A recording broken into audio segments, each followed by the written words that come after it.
What's up? We're here. Hold on.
What is going on, Whisper Nation? We've got the live news and episode coming up for you right now with me and Johnny Game Time Picks. We're going to be going over all of the fantasy relevant news headlines, helping you get ready for this weekend's slate of games. Good luck in your playoffs, wherever you find yourself.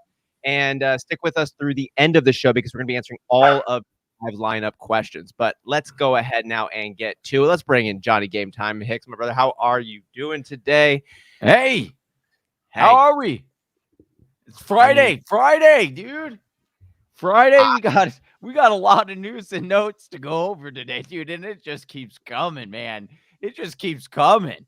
It does, right, man? Not looking good. Not looking good right now, dude. No, it's for some, right? We've been having oh my goodness, across the NBA and the NFL right now of what's going on there with a lot of your players are going to be out and you got to make contingency plans and lots of things to factor in, right? Correct. But that's all right. It gives us something to talk about, gives us something to do, right? Makes our job a little bit difficult because now we're going to have these funky sit-start questions, but it's all right. That's what we're here for. We're excited about it. That is what we're here for, man. And that last night, the Chiefs and the Chargers were here for a really good freaking Thursday night football game. Oh, my gosh, was it, dude? Oh, such a good game. Take a second to jump into a little of that happenings from yesterday. I mean, the big news right there with Travis Kelce on the Chiefs side, winning it in overtime there for him on that huge play, 191 yards on the day, 10 receptions, 2 touchdowns. Tyreek Hill, fellow other weapon other there, 148 yards on 12 receptions, a touchdown, looking really, really strong. It was kind of a 2-person army there for the Chiefs. But, man, Travis Kelce, your boy, pulling it down, making it happen. Dude, I know that helps out in fantasy too. Came through in the clutch. If you have Travis Kelce, if you're against him, apologize. That's a big task to go up against in the first round of the playoffs. But, yeah, Austin had 2 tutties on the day. Over almost 200 yards, and it could have even been even bigger of a day, as surprising as that sounds, because Travis Kelce got brought down at the 1 twice and then didn't end up getting the touchdown after that. So it could have been even bigger of a day. But yeah, certainly grateful for Travis Kelce. Your boy has him luckily in a couple of leagues. So I was feeling pretty good about that. Right on, man. Well, looking over at the other side of the ball for the Los Angeles Chargers, not an awful day for those fantasy assets. Certainly not a Kansas City Chiefs kind of day. But taking a look, Justin Herbert, 22 completions, 236 yards, 2 touchdowns, 1 interception. Kind of a middle route day there. And that kind of trailed over then for his wide receivers. Keenan Allen, the only one here, having an all right fantasy performance because of that touchdown there, along with 78 yards. Mike Williams had 3 catches, 49 yards, like that 16.3 yards per catch. We also had Jared Cook. We also had Donald Parham take a gnarly hit there. Concerned about him. Now and so we had Parham in one of our DFS lineups last night for FanDuel. And so yeah, dude, it was like, oh man, that was terrible. That was I felt so bad watching that, and it was just and the camera guy zooming in, like literally getting into his face, and you just see him he was asleep. He was dead asleep. Terrible. So prayers up.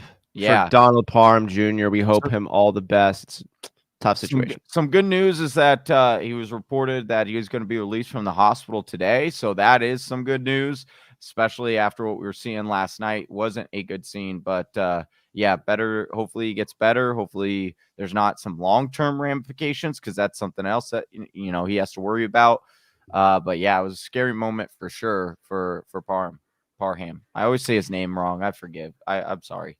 We're going to get the pronunciation database going here, man. I'm going to make that happen. Like, that's a TFW project I want so bad. And for anybody listening, what I wanted, I hate saying people's names incorrectly. I really try hard to actually make it accurate. And ESPN.com tries really hard to make sure we hear their commercials. But I want to get every single NFL player just to say their name on camera. I just want to have a database listening to everybody pronounce their name because I'm right there with you. But Austin Ekeler over there, he got in the end zone. He found some gold for you on this. So it's 6 straight games now with a touchdown. Yeah, Evidence for Austin Ekeler. and it was a little concerning. I mean, Justin Jackson getting a lot of the carries as well. 86 yards, 13 Yeah. carries. And Yeah. and here's the thing, Jackson looked good. Jackson looked really good. I mean, Ekeler looked when he was in, he was getting some yardage. But again, there is some concern with, it's good that they're continuing to get out Austin Ekeler. He's battling through this ankle sprain. But there's definitely some concern because when he is not, 100%, they pull him out, and they've got some running backs that they trust. So yeah, luckily he was able to get in the end zone, kind of salvage his night. But there is some concern over the next few weeks with that injury and where he's at. Yeah, no doubt. Well, moving on, any other points you wanted to add on the Thursday night game before we jump into some of the news and notes from around the NFL? No, it was just another exciting. That was an exciting game, and we do stream the Monday night and Thursday night games. So if you're tuning in this, you haven't hit that subscribe or hit that bell yet, make sure you do, because we do watch parties on those nights, and we do a little FanDuel action, DFS lineups to root for during the stream. So they've been so fun. Dude, keep that week one feeling going all season long. We've been saying that since we got plugged in with FanDuel. And I know like you're getting hit with FanDuel promotions and encouragement from everybody. But there's a reason why. There's a reason why people love it so much. It's crazy fun. We've had a blast building the bet slips with you, Whisper Nation, before the games start on the Monday and Thursday night games, and then just rooting for the action throughout the games. That's been a lot of fun. So if you haven't already subscribed to the channel and you like what you're listening to, and this watch party bet slip action sounds up your alley, definitely consider subscribing to the show. And if you could do us a favor while you're clicking that button and just click that thumbs up one, helps us do what we love doing more than anything else. And that's just talking with other fantasy football folks as they are about what they love. But Johnny, you know what I love? I love healthy Arizona Cardinals. I know I got a Green Bay Packers hat on, but they are my number 2 team. Love them very much. Be pulling for them. And I'm feeling better about the running back situation with the activation or the encouragement there that James Conner is going to play along with Chase Edmonds. They're banged up, though. They're both coming back. We know that James Conner had back-to-back DNPs. Kingsbury had an encouraging statement, though, saying that looks like they're both going to be in on this game. We know that DeAndre Hopkins is going to be out for a while as that MCL repairs, but they got some other weapons in A.J. Green, Christian Kirk, Rondale Moore. How are you looking at this Arizona Cardinals offense with these updates to the injury report?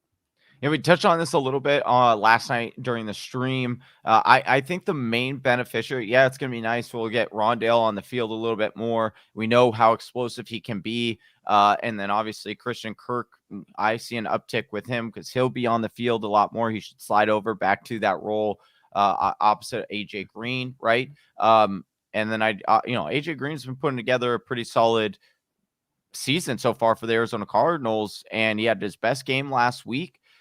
That could potentially continue. AJ Green could be the wide receiver 1, but Austin, the guy I think benefits the most out of all these, pass catchers is actually Zach Ertz. I think Zach Ertz now becomes a much more higher in the pecking order. He's going to be over the middle. He should be open quite often. He's already had pretty solid production days. And so I do think that out of all the people that could possibly benefit the most, I do think Zach Ertz is the guy that will benefit the most.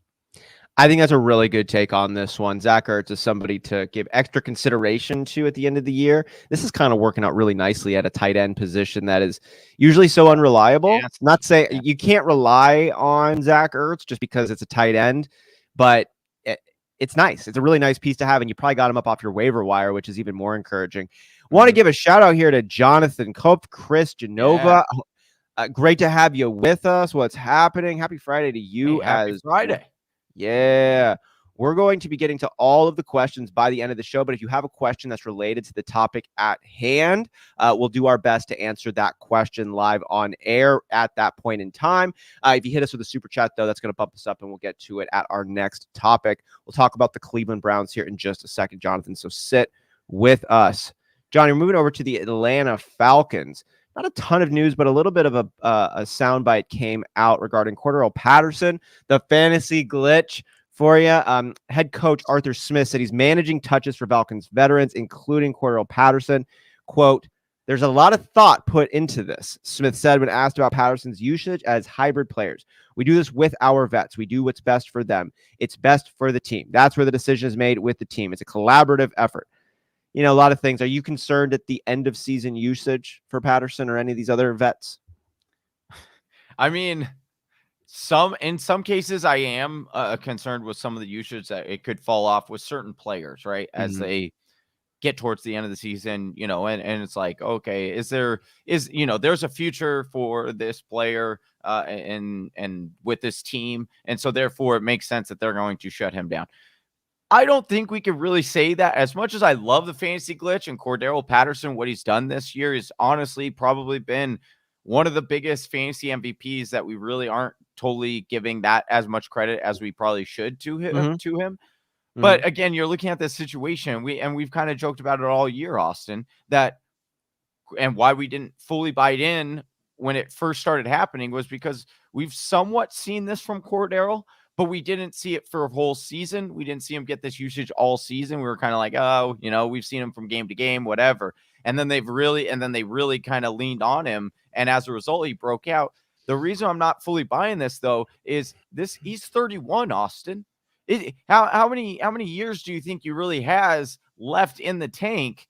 And so I don't think he's going to be a guy that is going to most likely be back with Atlanta next year. Maybe they could get him back, but I just don't understand why they would do this. You know, it doesn't. I wonder what kind of money he's going to be earning. Do you know if he's a free agent?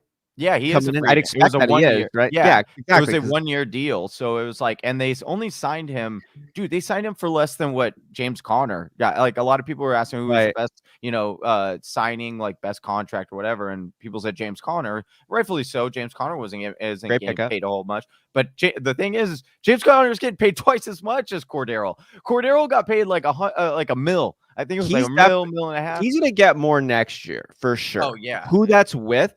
I mean, I hope it's with the Falcons. They've seemed to be able to utilize his skill set in super efficient manner, and their team needs to change. They're not super great. There's a lot of room to get better, but I wonder if they can work out a deal. I wonder what he's going to be able to earn in the free market for the NFL and across the leagues. Like, I just don't know if anyone's going to be able to utilize him, but I'm sure someone's going to want to give it a shot. He's just been so good, but certainly a fun storyline to monitor moving forward. I'm with you there too. I think these players want to play.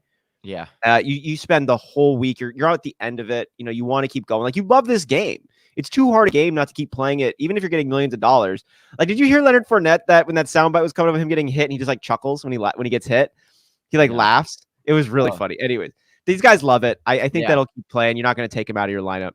Well, and two, like, you got to realize that, like, he's having a breakout season. Like, right. I get on one aspect of it, like the business side. It's like, oh, maybe if we kind of shut him down a little bit, and then, you know, we limit his targets or reps, then teams are like, oh, I don't know if I necessarily want to go out and get him because, look, he wore off at the end of the season. Was it just a 1-year thing? I don't want to pay him, whatever. And so, like, Atlanta could then get a deal. But I don't think that's going to, like, the cat's already out of the bag. The cat's already out of the bag with where Cordero's at. So I don't think you can now go back on that. So I don't know what the actual benefit would be of limiting his reps. So I think this is a little bit more smoke. He might be dealing with a little bit of an injury, actually. I think that might be where it's coming from over anything. I mean, he's been banged up. He's been dealing with that ankle, and he came back ankle quick, and so. It's a good point. Yeah. Moving on to the Baltimore Ravens, where Lamar Jackson has a chance to play. Dealing with an ankle issue, though. I don't like that from a mobile quarterback coming in. I don't like that from him planting his feet. He wasn't your favorite fantasy quarterback coming in before the injury, and now we're dealing with this injury. Sammy Watkins practicing full for Thursday, whatever that's worth, but keep an eye on Marquise Brown, who's a little bit sick. Doesn't look like it's a COVID-related illness, but he didn't practice yesterday, so he's not 100% either.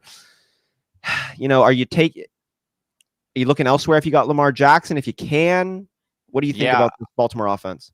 I would try to look elsewhere if you can. Again, Green Bay defense is good. It's not like it would be a different story, right? If it was a dynamite matchup or whatnot. But it's like you're pairing the fact that Lamar is now going to be like somewhat stationary or at least we imagine he would be if he plays. And then you're doing that against a really good defense who can also get to the quarterback. And then also, by the way, Green Bay might just be getting a couple of their better defensive players back this week. So not looking really well with like all those things piled on top. And then you hit it on the head, dude. Lamar, what makes this even easier for me to advise, like, hey, try to go a different route, is just the fact that, like, it's not like Lamar's really been playing excellent. He really hasn't. He's been a solid quarterback for you. He's not really like necessarily let you down, but he's certainly not to the extent of what we've seen a couple of years ago. I mean, we brought it up on our matchup show, Austin, where it's like he's only thrown multiple touchdowns in like 2 games this year.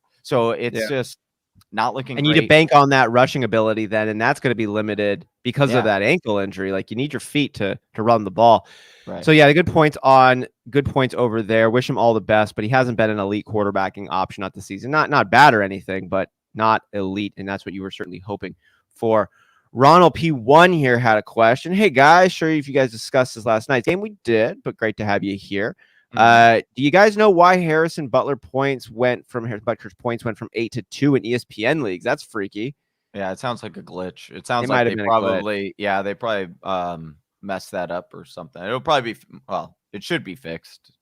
Shortly. Okay. Is this VOL? Do you know what the F that is? I have no idea. It's probably some spam. Who knows? I don't know. Who knows? I was like, is our volume all right? If anything, audio was going weird. Whisper Nation. Oh, maybe volume. Yeah, let us know. Is our volume not coming through? Let us know. Appreciate the feedback. Hopefully, there's no feedback coming from you, from microphones. Anyways, moving on. The Buffalo Bills, Johnny. We've been talking about Josh Allen. He's got a foot issue that he's been working through. Should be ready to go, is the quote, according to Elena Getzenberg over on Twitter. Got in a limited practice on Thursday, and Coach McDermott said that he should be practicing in full today as well. Sounds like Josh Allen is for sure locked in.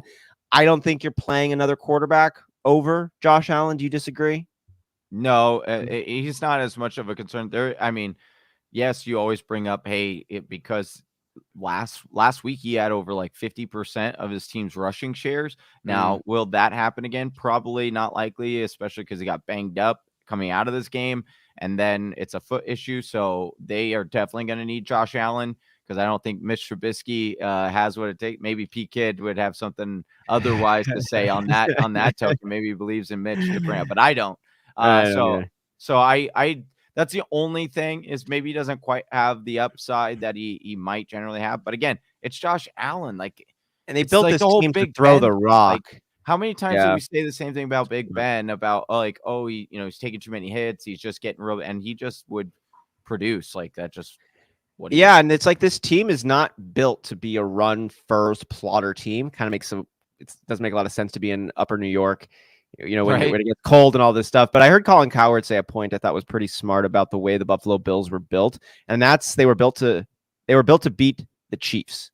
And they wanted to be able to race with them and to go deep and do all this stuff. And they beat the Chiefs. But the point he was bringing in, too, is like, y'all aren't ready to beat this version of the Patriots. Is what he said. It's a cold time of year. Y'all don't have a run game.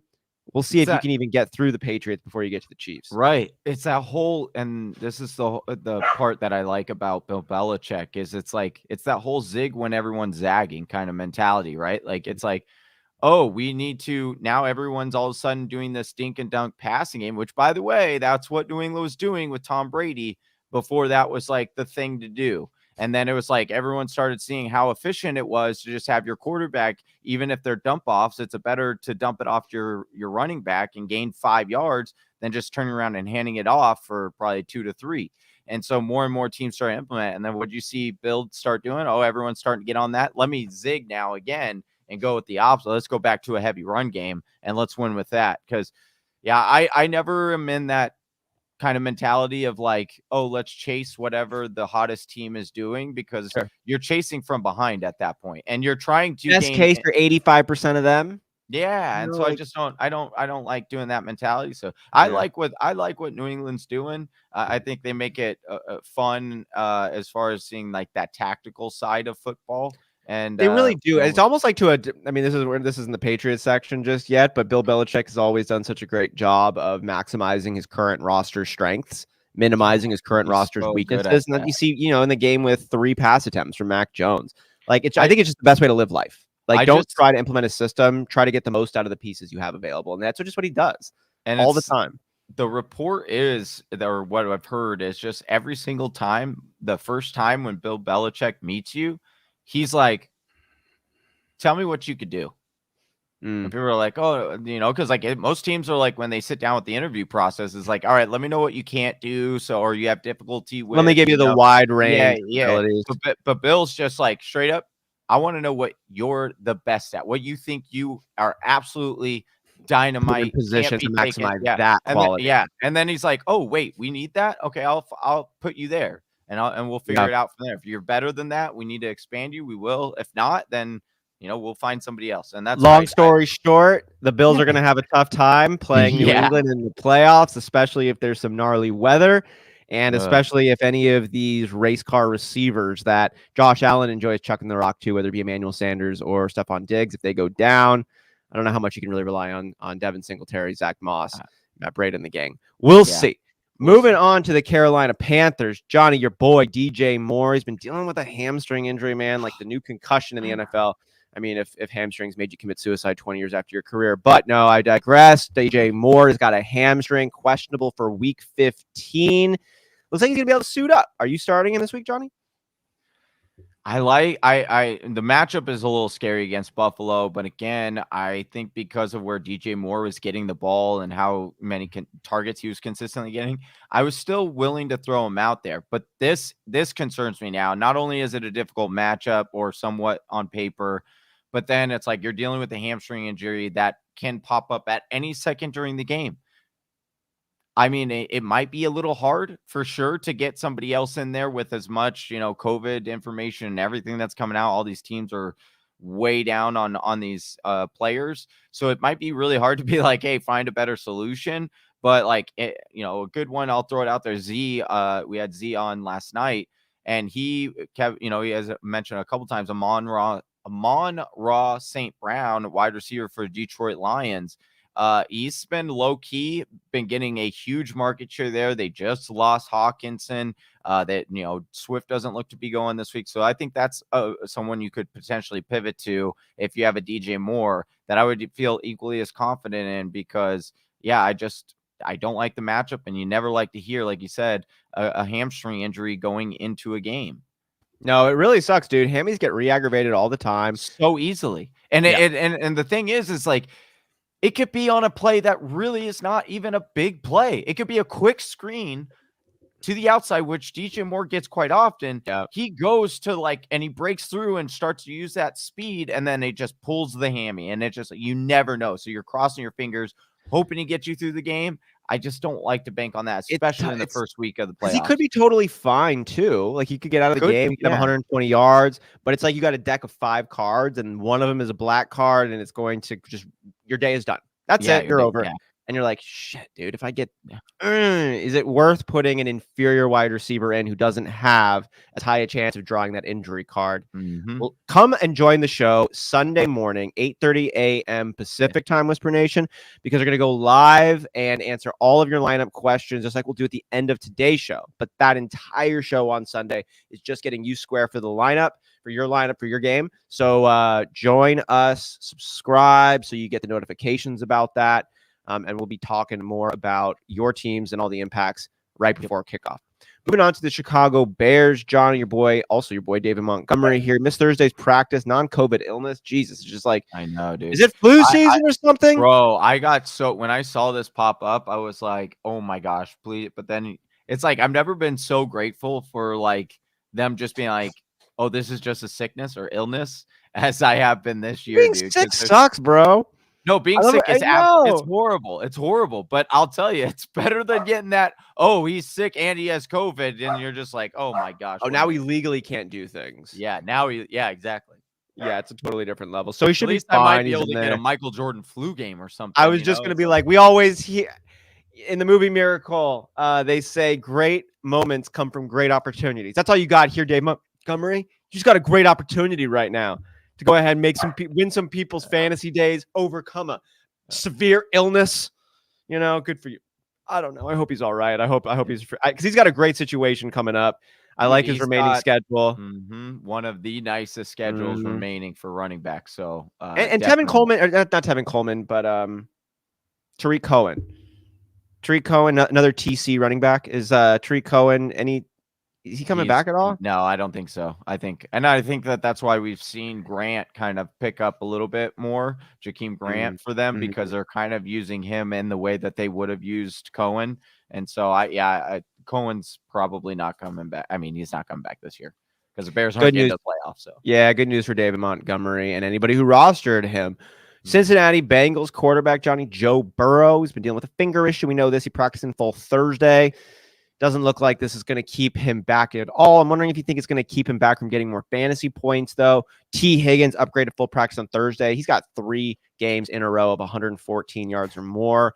You got Chase Edmonds, who pulled in 2 tutties. A little bit big play dependent, but one of the best big play options in the NFL, even as a rookie. So I guess I'm just a temperature check over on the Cincinnati Bengals. Doesn't seem like it's any really big impactful news. Start your studs, but anything else to keep an eye on for them? Let's just say if we were doing a temperature check on this situation, what's going on there, it'd be a nice California day. Let's just say that. It's a nice breezy 70, 75. I don't think there's much to worry about. There might be a little bit of overcast in the sky, but don't worry because it's not going to rain. That'll just burn off and it'll be nice and sunny. I don't know if you know in here, it's been raining and it's been really cold the last couple of days over here in Southern California. But what's up, Doing 420? What up, Gus? Our guy. You guys here. We're getting over now to the Cleveland Browns, Johnny, and I wanted to bring up Jonathan's question. Do you think Hunt can come back this week now that the game got postponed from Saturday over to Monday? We've also got to consider that I guess how are you looking at Cleveland now on this one, factoring in Jonathan's question and any of the other fantasy relevant pieces? Dog okay? Yeah, sorry, I just had to hold on. Go do your thing. 2 seconds. Sure. Reggie Cook, this is a good question over here. DJ Moore or Christian Kirk? We just talked about DJ Moore, who was upgraded in practice. He's full, but he's dealing with the hamstring. And I know that you're a football fan, so hamstring injuries are nothing new. These things get re-aggravated all the time. I really like the elevated opportunity Christian Kirk should have with DeAndre Hopkins out. Now, he's still not as good as DJ Moore. The opportunity is not as good as DJ Moore. DJ Moore should have a better week, but Christian Kirk doesn't have a hamstring that he's working through. I'm leaning on the Christian Kirk side just because it's a safer play, given DJ Moore could re-aggravate that hamstring in the first couple plays of the game. Like, you're just not practicing as hard in practice as you are going at it in a game. So I think there's a real world where DJ Moore doesn't really get a ton of opportunity, but he is the number one. He's the real talent. It should be fine. But I probably go Christian Kirk. I'd feel better because DeAndre Hopkins is out. But we're just talking about with DJ Moore. He came in after. Talk about that hamstring injury. Hector, what's going on, man? Good to have you here. Hector. Can you trust Joe Mixon versus a very tough Denver defense? Denver defense has been pretty good, but Joe Mixon has been even better, right? Yeah, Joe Mixon. I'm playing Joe. It's hard to not get Joe Mixon, even in difficult matchups. He's been producing continuously. He finds the end zone. This offense moves enough. Yeah, it is a temper your expectations a little bit, but it's definitely not like I'm sitting Joe Mixon this week. I'm not to that point yet. Yeah, it's not. And also with it would also depend. Yeah, it's also the fact that it depends on who you're asking who you should start him or sit him for. Would be the other question I would have, because if you're wanting to sit Joe Mixon, I would hope that you'd have a really good running back to use as a swap out. It's if you're doing a DFS lineup, maybe you think of someone else. But if we're talking standard fantasy, who are you going to start over Joe Mixon? So another question. It must be. So it's a super flex is what he's at. So it's, do I start Joe Burrow, Taysom Hill, or Joe Mixon? What other options do you have at running back that you have? Do we know it's super flex? I mean, I'm only assuming because okay, yeah, that's a fair point. If this is a separate question, then I want to know who his other running backs are. That's my big question for him. So to answer the question, Hector, we're going to still play Joe Mixon, but we're always recommending start your best lineup. If you have another running back you're considering versus Joe Mixon, let us know and we'll weigh in. Joe Burrow, though, or Taysom Hill, Johnny? See, for me, I'm going Taysom Hill. Tampa Bay. Konami code? Yeah, the Konami code. I mean, it is a little bit concerning. Sean Payton isn't going to be on the sideline because he has COVID, but I mean, they probably will have some way to get him to call in plays or something, you know. And here's the reality. He loves him so much. Is that going to have any impact? Like, do you think we get any Simeon flashes or anything like that? Maybe, but I'm sure Sean Payton is like, yo, here's the game plan. I don't think he pulled an Urban Meyer and just walked out without giving his team the game plan and what he wanted for the game. It doesn't sound like Sean Payton to do that before he heads home with the positive COVID test here. But I don't know. With Joe Burrow, here's the thing. We've talked about this too on the matchup show. Joe Burrow is not hitting his ceiling like we hoped or thought. Like he's been right around that 18 to 20 fantasy points more oftentimes than not. Whereas like Taysom Hill, because he's that common, because he rushes so much, and not only the fact that he does that, but he has such a solid base, it makes him a top 12 play every single week that he's starting at quarterback. And then you look at the matchup again. I like to always default to the matchups when I'm kind of on the borderline, and Taysom's going against Tampa Bay, which one, we know Tampa Bay is going to put up points. Two, so he's going to have to be coming from behind some way or another. And then two, we know that, like I said, over the last 4 weeks, Tampa Bay has given up. They're a top 5 matchup for quarterbacks over the last 4 weeks. So I'm going to roll out Taysom. You know who Joe Burrow is reminding me of for my own personal fantasy football journey? He's reminding me of Derek Carr. Derek Carr, for me, there was a year, I don't know, it feels like maybe like 6 or 7 years ago, Derek Carr had a decent year, and it was like the breakout for Derek Carr is coming, and I wanted to draft Derek Carr so bad. And Potvin actually got him 2 picks before me in like the 7th or 8th round. And I remember being so bummed. And I was like, Carr's going to pop. He's going to do it. We've seen him have flashes the year before. And I look at Joe Burrow, and I just kind of feel the same way. Like he's like a kind of an elevated version of that same dynamic for me, where I'm just like, Joe Burrow is going to be Andrew Luck. Joe Burrow is going to come and he's got the weapons. He's got the arm. He's the number 1 pick. You know, he's got big old cigar smoking national championship stud, right? Yeah. And you're just like, dude, you're just not there yet. And I know that you've dealt with injuries, and so I'm not going to say that he is Derek Carr for me. He's got a 416-yard game with 3 touchdowns against Baltimore in week 7. He's the number 10 overall quarterback right now. But even still, with T. Higgins, Jamar Chase, with the high volume of this offense, like I just would hope to see a little bit more from Joe Burrow. This is kind of just a rant, and maybe next year he could pop up. And I'm holding out to be that 3rd year. He's going to be healthy. Yeah. Hope to finish the season. But honestly, that's where I'm looking. That's where I'm looking to. That 3rd year, we see a huge jump in that. Kyler took a big jump in his 3rd year. And then again, and I think it will be next year for Joe Burrow. I think he's got that offense, and he's got an offensive coordinator that is willing to do that. He's willing to throw the ball a bajillion times.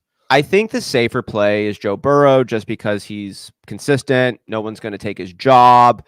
But I think Tyson Hill is probably who I'm going to go with as well for you, just because he, 73 yards rushing last week, 101 yards rushing before that, with meaningful snaps. It looks like that's the type of production over 50 yards rushing you can expect. And then there still is room for him to get like 200 something yards and 2 passing touchdowns. It's going to come a little bit more sporadically, the points that are. I think there's probably more points for Taysom Hill to find, but I do think Joe Burrow is still the safer bet just because of his role on the team and its more traditional setup.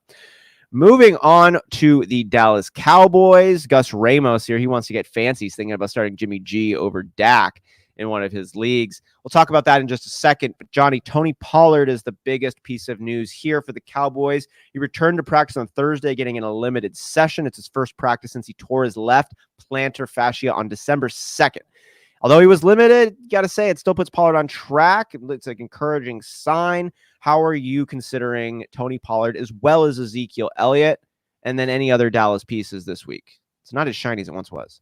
No, definitely very concerning with how they're splitting Ezekiel Elliott's workload. Talked about this also on the matchup breakdown, where when when the game was closer, right, Zeke got more of the carries and the workload. And then when the Cowboys were up by 10, they switched to Corey Clement. Corey Clement got, 80% of the workload, 85% of that workload. You look at the matchup this week against the Giants, that is probably, I mean, it should be. Again, we're talking about the Cowboys here, so anything could actually happen. But in theory, right, the Cowboys are a much and far superior team than what the Giants are going to be able to put on the field this weekend. So it should be fine. It should be Yeah. okay. Like they should get enough, let me answer your question. With Tony Pollard, I'm not any longer considering him a flex right now. Dealing with that foot injury, it could re-aggravate during a game, especially in the playoffs. I'm not really looking at, especially they're splitting time. But I also, I am concerned about this offense and where it could end up happening because of the matchup. I don't know if I'm necessarily getting so cute that I'm going to play Jimmy G over Dak, like Yeah. Gus. But I don't think it's not a terrible pivot in Thing the to fact, consider. and it's not a terrible pivot in that I do think Jimmy G is a pretty solid floor this week as well. So, it's going to take some cojones though, if you want to do that. But I mean, In I the don't, I understand playoffs. in the playoffs. Oh man, let's keep talking about this one, Gus. Let's bring this one up on Sunday. Hope to have you there. Yeah, And hopefully you get a join chance to us. air this one out because that's a real tough one. I don't know how I could bench Dak in the playoffs at this point for Jimmy G, but I get it. I get the consideration. This is a good question here. Just want to break it up. What's up, Freak Stomper? Have you guys ever heard of a dynasty football draft with a basketball style lottery for the bottom two teams? Cat's Pajamas is changing the rules because he's mad I have 2 firsts, 6 and 1 overall. Bottom 6 teams, he says. Yeah, that's how we do our dynasty is bottom. We did it to try to prevent tanking, and then people find another way around it even still. But I mean, that's what we did in our dynasty. So that way It's you good. wouldn't, and it makes it just, here's what I like about it. Sure, some people might complain, especially if they're, one of those bottom teams and they're like, oh, I'm the worst team clearly. And I, now have only a 25% chance to get the number one pick as opposed to, what I should have the definite number one because I had the worst record. But again, I think when you're talking about dynasty and wanting to keep, everyone involved and try to not have tanking involved, especially in a dynasty league, I think by having it to where it is draft style like basketball or ping pong balls, it makes it so people will be a little bit more competitive, Yeah, what we do on this one, just add a little clarification because Johnny's right. I like ours. So what we do is the 4 teams that miss the playoffs, we have a 12-person league, 8 make the playoffs. The 4 that miss go into a drawing for the 4 of draft first, second, third, and fourth. So you finish second to last, you're in the same drawing as the person who finished fourth to last. It's just those 4.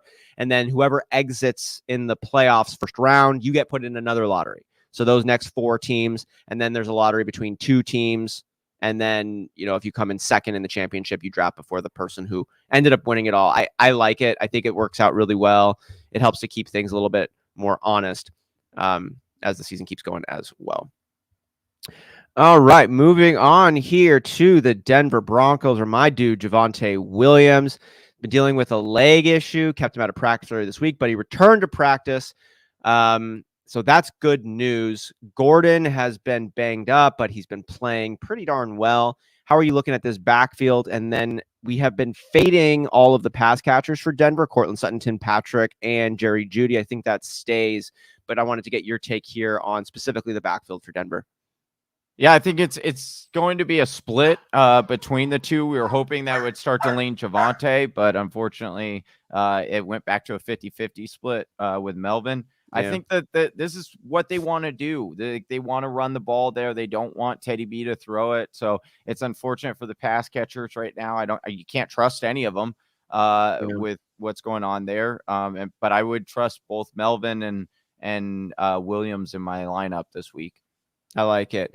Moving on to the Detroit Lions. Here's some news I don't like. TJ Hawkinson underwent thumb surgery yesterday. He's going to miss the rest of the season. Prayers up. Hope you're back next year. Man, great piece if we can get you going and getting it all connected. Also, great piece in Detroit, Johnny. Your boy, DeAndre Swift, still not practicing. He's dealing with that shoulder. I don't know about you, but I don't think it looks like he's going to be playing. Yeah. Maybe he will. I don't know why they totally would, though. Detroit doesn't look like they got a good shot of anything positive coming the end of the year in terms of anything for this season. I wanted to know what your thought on these are. Jamal Williams, Amon-Ra St. Brown could pick up some extra work. How do you think about Detroit and the fantasy implications? Yeah, I do think Amon is someone that I would look at. Like I said, shout out to Z. He pulled out a bunch of stats, and it was like quite surprising, really. And Austin's been on this. It was one of Austin's favorite rookies coming in this year. So kudos to you for that. Nice little breakout here. We will, like you said, I'm really interested in Swift and what possibly, obviously, like I'm a big Swift fan, so I want to see him come back. But we will see where this ends up going. I just don't. Like, if you're this far along and you're not going to bring him back, why have you not put him on IR yet? Like, that's just where I just don't understand where these teams make some of these moves. But at the same time, you're looking at it from a coaching perspective, and you've got Dan Campbell, who, you know, some people think he should be fired. Some people, I don't think he should be, but some people do. And so it's like, is he trying to potentially have Swift back in there so that way he can at least show, hey, this is what I had when I had, you know, my players or a relatively sound squad or whatever. We were competitive. We, you know, they broke out or whatnot. That is kind of where my head tends to go when I still see DeAndre Swift not on this team and still up in the other whether he could be back or not.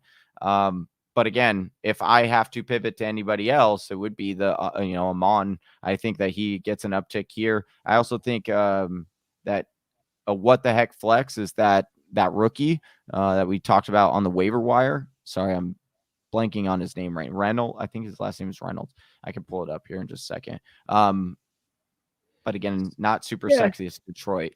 Detroit's so funny that it's so bad, but they've actually had some decent fantasy pieces, you know, as like the season kind of moved along. I know, right? Isn't it like, yeah, we started off and it was like, oh, we don't want any of these guys. We don't want it, you know, they're not going to do anything. And then it's all of a sudden we're coming. Not exactly a Houston situation, right? No, like no, not is good. Hawkinson's good. Now we're talking about Amon-Ra as a sneaky play over here. Going over to with Freak Stomper rounding this one out here. How do we know that the lottery isn't just the manager changing it how he wants?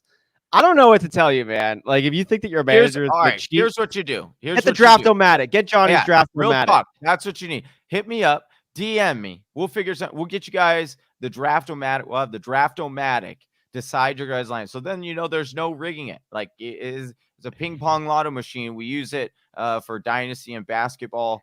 We use it for everything we can, bro. Yeah, we try to use it for everything we can. So that's how we'll do it. If you haven't seen Whisper Nation, Johnny's Draft-O-Matic, it's basically a water cooler, like a water and ice 5-gallon jug with a hole. He puts a bunch of ping pong balls in and puts a vacuum cleaner in, or blows the air, and then it pops out, and it's just like what? You're giving away my patent secrets here, dude. Unreal. Shoot.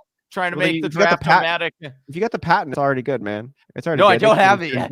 Oh no, the patent's not pending. No, the patent's not pending, dude. Haven't gotten to it yet. Making too many thumbnails. Yeah, exactly, dude. Hit me up though. We'll figure it out for you guys. We'll get you in on that. No, real talk though. Real talk, Freak Stomper. Johnny freaking loves doing the Draft-O-Matic, and I bet he is fully serious when he says that he would love to go ahead and facilitate the drawing of your out of the playoff positions of the bottom 6 teams. Yeah, we do it live. That's what. Yeah, we do. We say, hell, do it live. Do it live. Moving on to the Green Bay Packers running back Aaron Jones. He's got an illness. He's also got a bit of a banged up knee. Didn't practice on Thursday. It's a little bit more ominous are the reports of a downgrade. A lot of COVID that's going on. We'll see. So much COVID, dude. I think that for me, this is looking like a wait and see. Obviously, tune in Sunday morning, 8:30 a.m. We like A.J. Dillon as a flex already. He'd bump into a starting RB position for you if Aaron Jones misses any time. Anything else that folks should keep an eye out for? Any extra encouragement from Marquez Valdes-Scantling or Alan Lazard in this game, Johnny? It's just hard to get that second, know which one, if it's going to be Lazard or MBS on any kind of given week.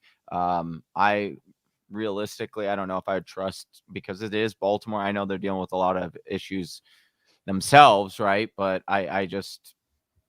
this is a week again. I don't like to go out and try to gamble with things or get cute. I almost did that to myself last night, and it could have cost me I almost got cute and benched Kelce. And so it's just like your own case in point. It's like right, the universe trying to tell you, hey, don't get cute and try to outmaneuver these. Just start, your studs and go with what got you. Right. Free Stomper, I'm glad that could work out. Hope we get a chance to connect with y'all on this. Truly epic. Thanks for jumping in. Jonathan as well. We'll make sure we get to these questions by the end. Oh, but we're just talking about the Packers, so this is relevant here. Start Sonny Michel, Michael Carter, running back 2, or Dylan PPR. So Henderson, I haven't seen a whole lot of updates on Henderson this week. Obviously disappointing last week for Sonny Michel. And I recommended Sony to a lot of people, so apologize for that. I'm probably honestly going to go Carter or Dylan. I'm fine with, again, not the best matchup for the Green Bay Packers against Baltimore. However, you're looking at kind of game script what this game is kind of shaping up. And, if it's, Lamar doesn't go in this game, I don't think, Aaron Rodgers is going to sit back there, especially if his toe did get worse. I just think they're going to continue to rely on this run game. And A.J. Dillon is just showing every single week. He is just looking really good. Beast. He is going to be so fun to watch next year. I mean, he's already been really, really fun this year. But imagine as they get him more and more carries and you just really get to see what this guy could do. I'm telling you, he's going to be really fun. I'm hoping that they sit Aaron Jones for myself, because I got Aaron Jones and A.J. Dillon. I know, that's what you're kind of wishing, right? Kind of hoping for this one here.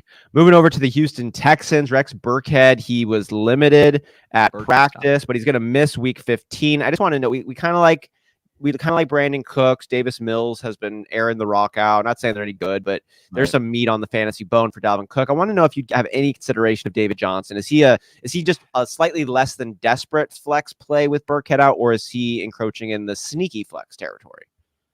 I think you're just desperate. Yeah, I think so too. It's like we can point to, hey, he's gonna get carries, he's gonna get some volume. It's David Johnson. It's the Houston Texans. Are you gonna really trust them in your lineup on playoff weekend? I wouldn't. I think that there are some better options out there that even with a half a workload are probably going to give you a better, a better chance at getting an actual solid day than David Johnson. Yeah. We're going to stay with the running backs. We're going to move over here to Jacksonville, where Carlos Hyde is out with a concussion. Urban Meyer is out, period. And James Robinson did not practice Thursday, but that's as expected. It looks like he's going to be active and in, and that's kind of nice. Hey, let's bring out the Zeke feast mode this weekend, baby. For James, let's go. Unleash the beast. Finally. Thank goodness, because what's going to happen is finally we're going to get that switch like we did last year with Swift, when finally it was like, oh, Bevel was like, all right, I'm just going to go all in. I'm probably going to get fired. Let's just go all in on this running back. We'll see what he can do. And that's the thing. This system can produce a running back. It just do they just go with their best one, or do they get cute and throw in a bunch of running back? And that's what we saw last year with Detroit in the beginning with AP and Swift and all the, this, that, and the other. Carry on. My Knee-word Johnson was getting some carries as well. Same thing you saw here in Jacksonville. But guess what? It's coming down to that time when you need him. And guess what? I think he's going to produce. Great matchup. Should get a lot of carries, especially in this game. They're going to want to come out and try to be like, oh, we're all tough. We're going to show what Urban Meyer, you want to kick us? We'll show you what kicking a field goal kicker does to this team. I hope you're right, man. I'm going to be firing James Robinson up in my dynasty matchup this week against Brett Johnson. I hope your predictions are right. It's a really nice spot. All the stars are aligned. I'll say this is the most excited I have been about James Robinson and potential outcome in a while. I've been talking with you about James Robinson here for over a year, and I can second that. You are the most excited about him you've been. I hope that translates to some points. I know. Let's go. Moving over Don't to the make me look bad. Don't make me look bad. Yeah, right. Me neither in my lineup here. Moving over to the Las Vegas Raiders, where we've got them maybe moving their game from Saturday to Monday. Or actually, no, that already did happen. This already that did was happen. official. Yep. So that game has now been moved to Monday. So if you were getting excited for Saturday, you just got to postpone it a little bit. Darren Waller is going to be out this week. Foster Moreau. We had some people talking about starting Foster Moreau in replacement of Darren Waller. Wasn't recommended then, even less recommended as he's been limited this week with an abdominal issue. I mean, is there any other fantasy pieces that are impacted by this? We like Hunter Renfrow. He's popping up, popping off. Did great work last week. I think he had his best game of the season. I think that probably continues moving forward. What do you think?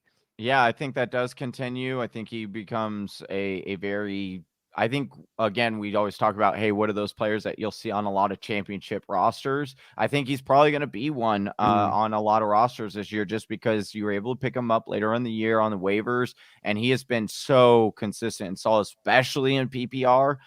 He has been absolute dynamite.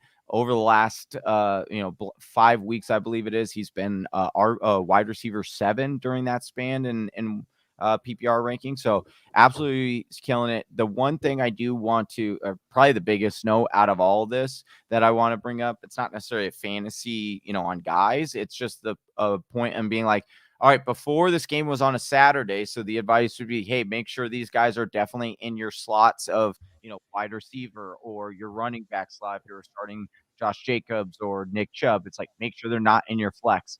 Now you want to reverse that because now it's on a Monday game. Make sure that those players are the ones that are in your flex, and then the other players are the ones in your position. So if that, let's say something ends up happening and it's like, oh, nope, actually this is going to be a forfeited game. It's out of the slate. All of a sudden you're not locked into, oh, now I have to find a specific player, a wide receiver if it's Renfrow or a running back if it was Jacobs or Chubb. You can be like, I could throw any player. It could be a tight end, a wide receiver, or a running back. You have a lot more flexibility that way. So that's just great pieces to keep in mind. These are some of the nuts and bolts that can make a really big difference in your fantasy matchup outside of just evaluating the players. Moving on to the Los Angeles Rams, Johnny, the game between the Rams and the Seahawks, we moved it from Sunday to Tuesday now. It's going to be played at 7 p.m. Football every day of the week, baby. I know it's like last year. It's coming up again. We also got Tyler Higbee, who's activated from the COVID-19 list, but Odell Beckham, who was placed on it earlier this year. Any extra insights for the Rams? Or we're starting Van Jefferson, we're starting Cooper Kupp. Any other insight? What do you think about what's going on here with Henderson and with Sony Michel? I mean, he got 20 rush attempts last week, 79 yards at Sony Michel, getting the volume, not getting a lot of work with it. Any way you're chopping this backfield up? Darrell Henderson, Sony Michel? Yeah, again, this is just something that you're going to want to monitor. Unfortunately, I don't have any further information or any hunches on what way it's going to lean. We do know Henderson dealing or on the COVID list and dealing with that. So we don't know what his conditioning is going to be like when he comes back, how healthy he is. This is something that is problematic. Like, again, we try to bank on things that we can kind of forecast or know when it comes to our matchups and our players and our lineups. And unfortunately, this is just something that as of this moment when we're recording and now that they've pushed this off an extra day, I can't give you a very, I mean, basically, Austin, it's like 4 days away from now. So we know how much information has just changed from last night to this morning, let alone, trying to predict something that's going to happen next Tuesday is a little bit difficult. Speaking of news coming in, we just talked about the Rams. We talked about Odell Beckham. I just got the announcement on my phone right now that says Odell Beckham Jr. announced that he has tested negative for COVID. So there you go. With the game moved to Tuesday, he should be on track to return without missing any game time. So you like that. That's cool. We also got some guys coming back from COVID for the Miami Dolphins. Myles Gaskin was activated off the COVID-19 list. Unfortunately, Jaylen Waddle was placed on it yesterday.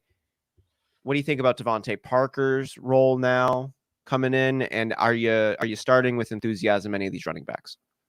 Gaskin, I would start with enthusiasm. We talked about, again, keep referring to that matchup breakdown show. If you haven't or didn't know at all, we do release that on podcast or with our Patreon. You watch that full video version, but we do that weekly and break down every single matchup and give you key pieces of information, sit starts on all those guys. And we talked about Miami and how over since week 10, they have really flipped the script and become one of the more run heavy teams or more balanced teams in the NFL. They're trusting Myles Gaskin, which is what we kind of banked on in the beginning of the season. And since that turnover, they've really relied on Gaskin a lot more. He's been a lot more steady as an RB2. So and a decent matchup this week. So I'm confident getting him in my lineup. You talk about Parker real quick. I'll touch on him. I do think now he becomes a nice flex play. I was concerned. Waddle was the guy I wanted. That was basically, he was the wide receiver. And then you had some, what the heck flex with Parker. That was kind of in my mind.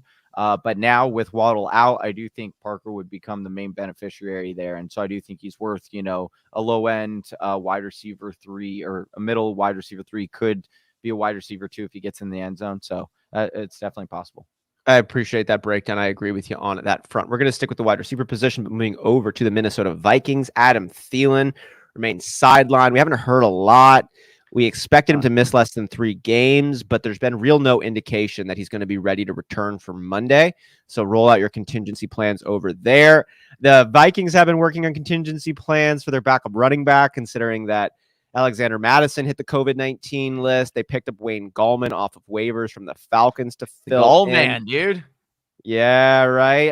How much enthusiasm are you starting KJ Osborne with in another Thielen absent game? And I mean, roll out Dalvin Cook, get it going, have fun. Yeah, Dalvin should, they give him the bulk of the workload anyway. And so, yeah, there was some concern with the shoulder, but he made it through and had a career night, literally had a career night last Thursday night with a banged up shoulder. So I'm full. I mean, this is great for Dalvin. And then, we'll see with Madison where he goes. And then just touching on KJ Osborne, I do think he's fine to play again. I think he has the upside. We saw that upside. It takes one catch with him. Right. And he's filling in with that Thielen role. Once again, I'll reiterate this. He had a high ankle sprain. We know high ankle sprains take 3 to 4 weeks. This happened 2 weeks ago. Or more, right? That's like minimum just from playing this game. I'm not a doctor, but I played this game a lot and I dealt with this injury on players before. And it is not a good thing, especially when you're talking about a wide receiver who main thing for Thielen, what route? Slant route. What's the most difficult to do? Plant on that ankle and do a slant. So again, I'm just kind of reading the tea leaves here, pulling my best Adam Schefter, getting sourced around the league. And I just don't think he plays again this year. Moving on now to the New England Patriots. We talked about Bill Belichick utilizing the strength of his players better than almost any other coach in all sports of all time. Ramondre Stevenson is looking like he might be getting his strengths utilized this week because Damian Harris is officially out for week 15. We talked about hamstrings. They are nasty. They get re-aggravated all the time. We saw Damian Harris come in last time on the live stream, kicked ass in the beginning, and then got hurt, came back in. Looks like he kind of re-aggravated it. Kicked ass for a play and then got hurt again. But Ramondre Stevenson can do it. I'm starting him. Yep. I'm looking forward to it. Right? I'll be on real side note. I'm just so mad because I was not able to get Ramondre on any teams, and he is so good. I knew he was going to be good.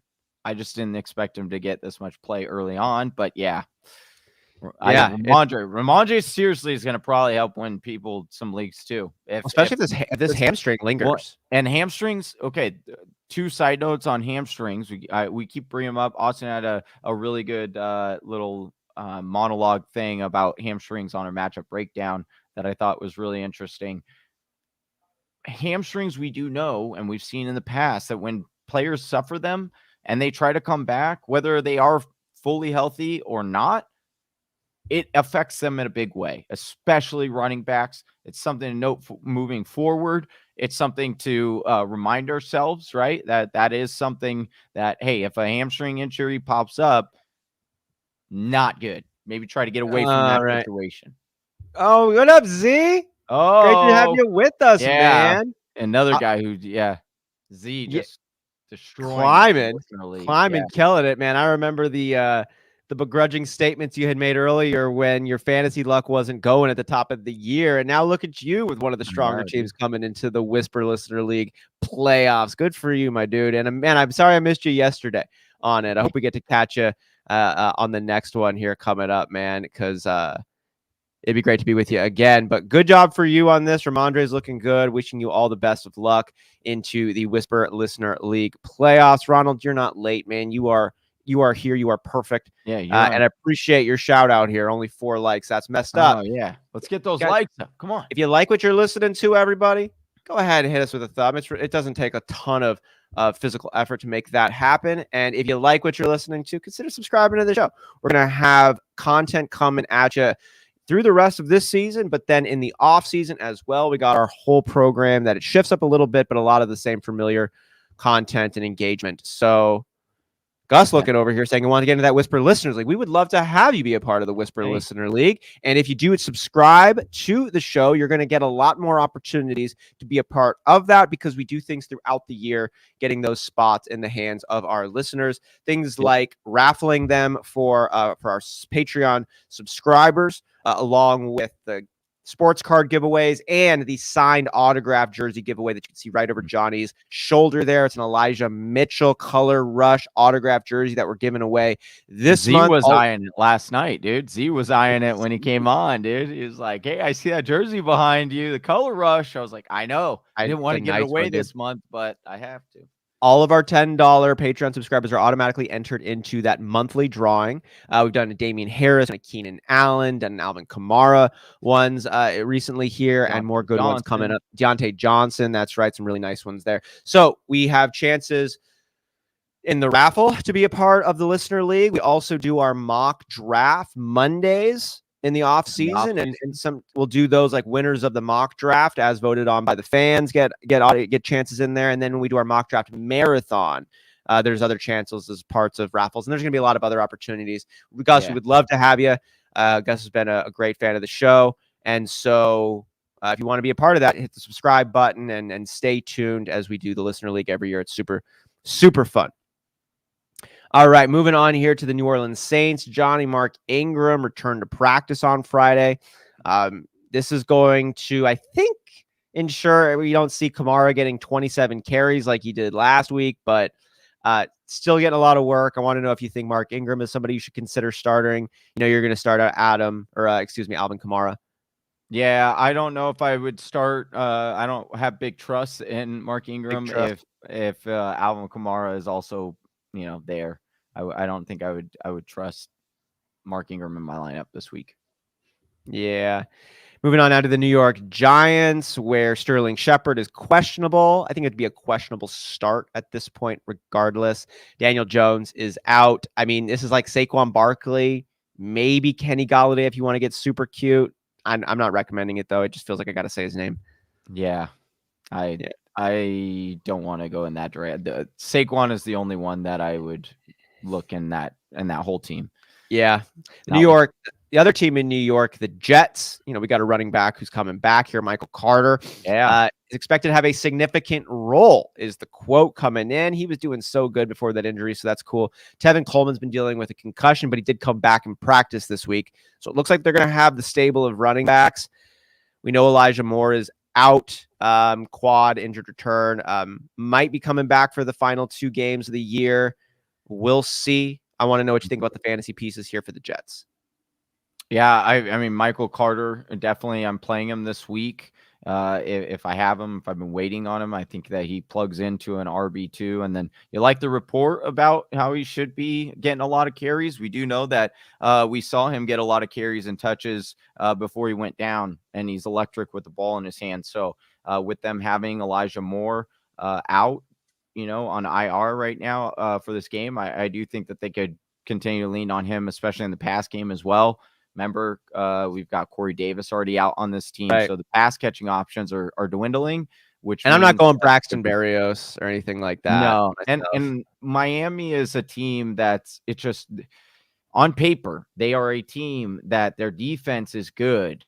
You look at their starters, like this team has a lot of good talent on the defensive side, but then you look at the fantasy points and they are susceptible at times. And it's generally because they play up or down to their opponent. And who do you get this week? The Jets. So it's like, yeah, it's not the greatest matchup that you look on paper right there. But then at the same time, you're like, well, you do see a reality where the Dolphins play to the Jets standards, and then both teams are able to get enough fantasy production for you. Moving on now to the Philadelphia Eagles, Johnny. We got some real question marks over here because Jalen Hurts, he's coming back, but his ankle's going to be limiting what he's able to do. That's just the way that like ankle injuries work. Jordan Howard been having a knee issue, kept him out the last couple of games. He's going to be back though, week 15 against Washington. That game's also been postponed a little bit. And we have Kenneth Gainwell get the most work he's gotten all season last week. We've also got Miles Sanders, who's looked really good as of late, who is going to be playing, even though he's been a little bit banged up.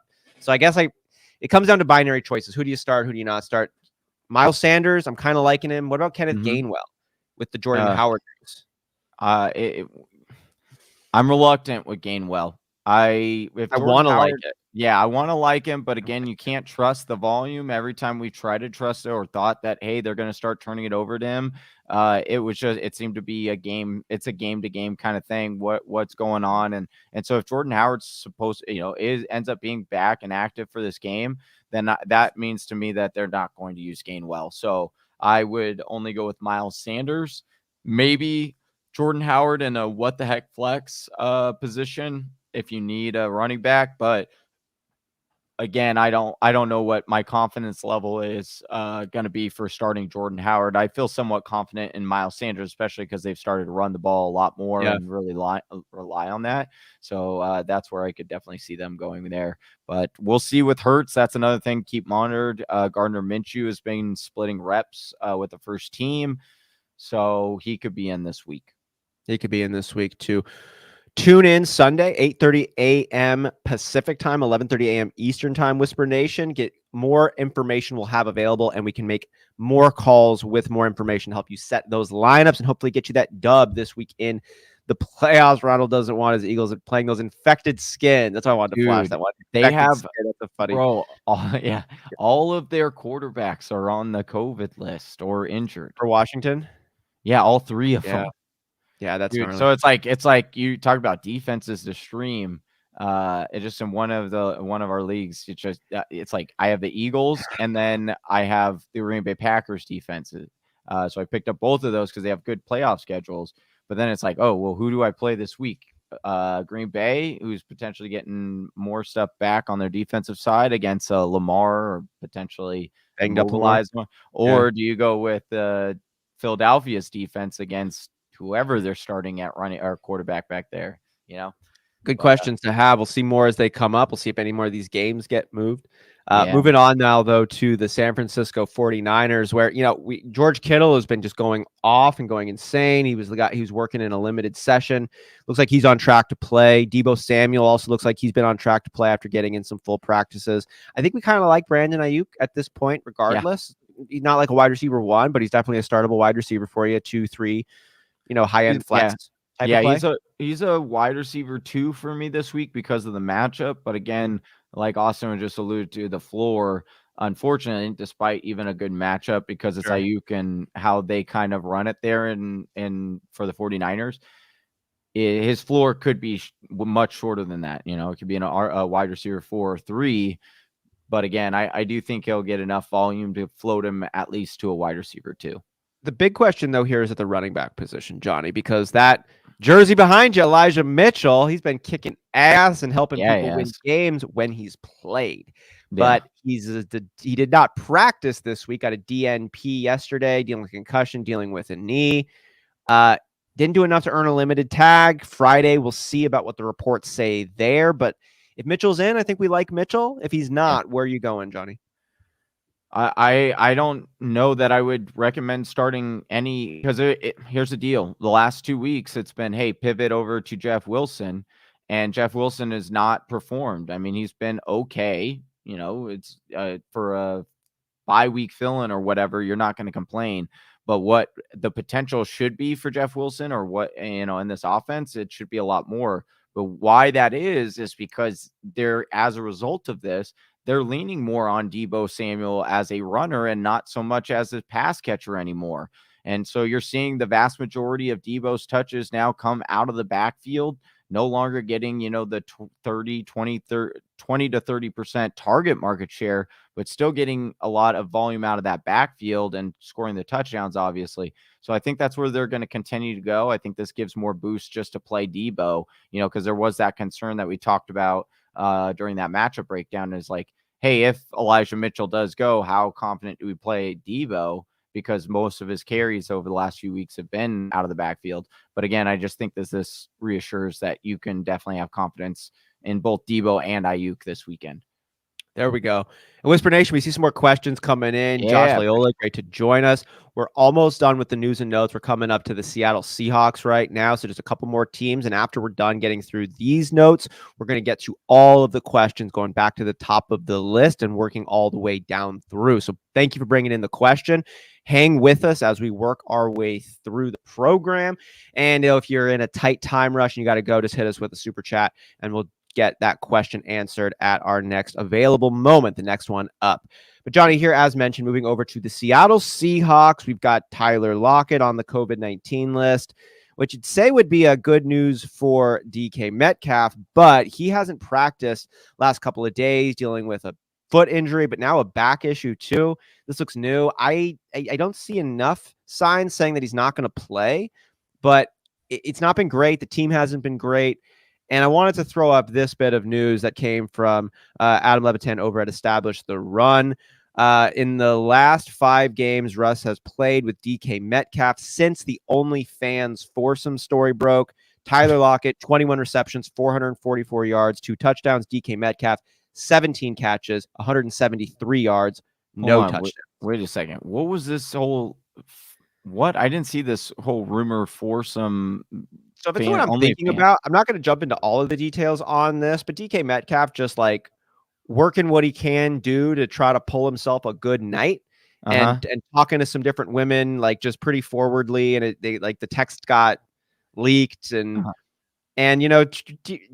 Russell Wilson was kind of famously known for not having sex with his wife before they were married. Yeah. And he's a very godly man, very religious person, lives his life with a lot of discipline. Him and Tyler Lockett, we had that church narrative going for a long time. I think that it is a real chemistry builder. I'm not going to lie, dude. I think it is a real chemistry builder when you can connect like on these deeper values. And then that same logic, you trust Jesus. That's why they trust Jesus. And you're like, hey, I know you don't trust Jesus. So I don't know if I can trust you, DK. I know. That's what it seems like. Hey, I mean, I could kind of see DK Metcalf and Russell Wilson like not eating lunch together as much. Which is just eventually going to have an impact on the field. So we'll just see. I guess I kind of want to know now. So with this new information that's coming up, these storylines, I've been saying for a while, Russ is a spiritual man and the spirit in Seattle looks off. So, I mean, I know you're starting, you were at least starting Russell Wilson before. Right. He'd kind of been moved back to like a streamable option, but he's been multiple touchdowns, several games, matchups looking all right. But now this Tyler Lockett news, I'm not sure. Just how do you feel right now about the fantasy pieces over there in Seattle? Also have to mention that Alex Collins was put on the COVID-19 list as well. Put him on the list. I mean, Penny becomes a little bit more, I'm excited to see Penny, to be real talk. I know the stars are aligned. Yeah, I hope he does. I just, for my own sake, man, I've been rooting for 4 years for this guy. Yeah, so it would be nice to see him just, even if he doesn't get another chance, just be like, at least you showed us something going out. I held out hope for 4 years, and at least you gave me a little bit, But I think when you're talking about DK, it is worth noting, last 5 games, 4 out of 5 games, he's had 8 targets. One of those games was sandwiched right in the middle, only had 4 there. But despite all that, Austin hasn't eclipsed, 40 yards, 43 yards receiving more than once. With this matchup against the Rams, who have generally had, Seattle's number, DK's number, I don't mind if you want it like this. To me, if you don't want to start DK, that's not a get cute moment to me, because the reality is when it comes to DK, he's wide receiver 16, standard wide receiver 21 in PPR. So I'm sorry, wide receiver is one of the most prevalent positions to me where I don't care what your name is on the back of your jersey. If I'm playing a better matchup at a wide receiver position, especially if you're a wide receiver 2 for me, like it's a different kind of story. If you've got, a top 10, top 8 wide receiver, then it's like, I don't know if I'd take that player out, to get cute, Right. but I'll get cute every single week of the year if you're a wide receiver 2 for me and in that range, because I'm just going to play matchups and I'm going to go with the best one. So I'm okay if you want to go in another direction, considering, what they're going against. They're going against the DK's Rams. just not who we thought he was going to be this year right now. He's not a main vein. He's not throwing stuff on Gilmore's across the room right now. Like he's good. We all know what he could do, but he hasn't done it this year. So why do you think all of a sudden it's like, bam, he's going to be a main vein and playing peak performance and getting it going? Like DK, I agree with you. I don't think it's a cute move. I think if you want to go a different direction than DK, it's not a cute move. It's like, I can support that. Yep, I can support that. We're going to be jumping to all of the questions. You're Smokey the Cat. Thanks for joining the show. We're almost here through the last ones. A couple more teams. We got the Tampa Bay Buccaneers. Johnny, Leonard Fournette has been a hot topic to talk about this week as his ankle has been keeping out of practice. But fear not, Leonard Fournette rosters. He practiced fully today, and he's going to play in Week 15. Ronald Jones, though, might be in more because Giovanni Bernard was placed on the IR, so it's just these two backs. I guess the real question here is there any viability? You're tempering expectations for Leonard Fournette. He's dealing with an ankle. You just have to bring those expectations down. Does this increase the possibility of Ronald Jones to the point of playability for you? As of right this moment, no. Now, again, if we heard a little bit more come out that, hey, now I will say the shifts that I definitely do want Ronald Jones on my roster. Like, even if I take this a little bit, right? I'm a big advocate and get your handcuffs, especially right now in the playoffs. Just like grab your guys so that way you don't have to worry about it. Don't necessarily worry about dart throws, stashes right now. You don't even know if you're going to make it to next week. But if you are in a spot and you have an extra position open, or, have a few extra wide receivers that you don't really need to have that many, I'm picking up Ronald Jones because we've seen this before. This is what happened last year with Ronald Jones and Leonard Fournette. Leonard Fournette came in the season. We thought he was good to go, kind of rolls up that ankle, and then it was all the Ronald Jones show, and Ronald Jones looked good. And then Leonard Fournette came back. Then that's where he got his playoff Lenny, right? We know that story. Uncle Lenny comes into this season, was showing off what he was doing last year, continue to go with that. But what have we seen and continue seeing? Anytime Ronald Jones gets a crack, an opportunity, he has really produced and really exceeded at those minimal touches. Yeah. And so I do think if Leonard Fournette is out of this game, I'm definitely playing Ronald Jones. And even if Fournette is in this game, I might not start Ronald Jones, but I definitely want him on my bench, because if there is a setback, you're looking at a guy now for the next couple of weeks. Great schedule for Tampa Bay. That's a great point and a great advice. I'd be following it as well. Try to pick up Ronald Jones if you got him available and you're rostering Leonard Fournette. Maybe even if you're not too, because Leonard Fournette does have a little bit of an injury history in his past. I know he's a tough dude. They're going to try to keep him out there, but life happens. Yeah. Devin, we are answering questions. We've got one more team to get to, but actually this one is relevant from Z. Amon-Ra or DK this week? I got to go with my guy. I'm gonna go with Z's guy. Like, Amon-Ra, really? He really sold me on him as far as target market share, matchup wise against the Arizona Cardinals. They're going to be down in this game. You can throw on the Cardinals.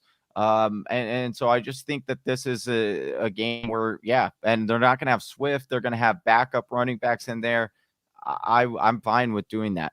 I don't think it's that cute. That's what I'm saying. This year. I feel you on that one too. I think it's pretty close. In a PPR, I'd probably lean Amon-Ra right now with the Hawkinson fully out news. I wouldn't knock you though for going DK either. He's still so good, but I think if you're asking me to put a dollar on one of these guys, I think I might go Amon-Ra. It's just where the up arrow is pointing right now. Gus wants to know if you'd pick up Ronald Jones over D'Onta Foreman. No, I wouldn't either. Deontay is against the Steelers this week, and then they got another good matchup next week. I can pull it up here real quick and see. I know I really like Tennessee's playoff schedule. So I would go with Foreman. And again, I know there's some more talk about Derrick Henry. The last that I heard was Derrick Henry's first possibility return would be if they made the playoffs. It'd be January 14th, I believe, is like that first week. So I think Foreman is going to have a very nice end of season here. And I think that you can so he gets Pittsburgh again this week, who's given up the most fantasy points over the last 4 weeks. I mean, and not only are they giving up the most, the second most is 4 fantasy points behind them in that ranking. Then they get Foreman's looking nice filling in. Like there was McKissick over there, there's Hilliard, but those guys look to be the pass catching role. They want Foreman to be the main dog. Like he's not going to fill in step for step for Derrick Henry, of course, but he's going to be getting the majority of the early down work. And he's shown already 2 weeks ago what he can do with that. 19 carries for 109 yards, 5.74 yards per carry. You like that one. 15 or more touches in 3 of the last 4 games for Foreman. So that's nice. You like to see that. Moving on to our last team on the docket before we jump to your questions, Whisper Nation. The Washington football team is banged up. They're sick. Like with COVID, not like sick with it, but they are going to do their best to roll out a squad. We want to help you pick out the fantasy impactful pieces. JD McKissick here got a concussion. He's questionable for week 15. Terry McLaurin also has a concussion. He's questionable.